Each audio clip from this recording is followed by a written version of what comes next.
Everyone, and welcome to this new video tutorial.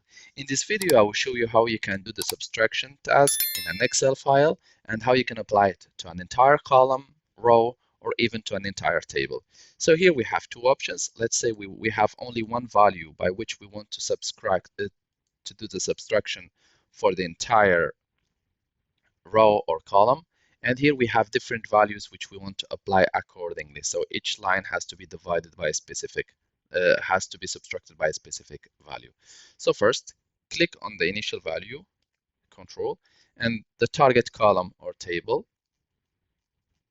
Click with the right button of the mouse and select Paste Special. Next step, select Subtract and click OK.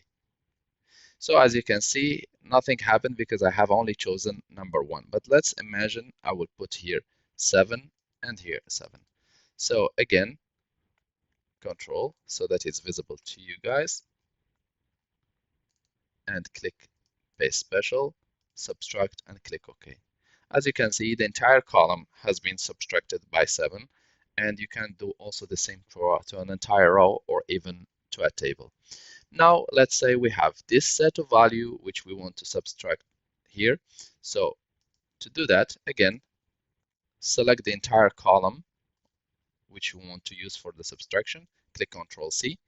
The target column or table which has to be subtracted. Click Paste Special, Subtract, and click OK. Now, as you can see, each line has been subtracted by a certain value. So here, subtraction was done by 7, by 2, by 3, by 20, by 4, by 5, and it's ongoing. I hope this video tutorial is helpful to you guys. If you are still in need of help or assistance, you can always write us a comment or send us an email, and we'll do our best to help you. If you would like to encourage us to make more video tutorials, you can always press like, share, and do not forget to subscribe to get our latest videos. Thank you for watching, and talk to you soon in a new video tutorial.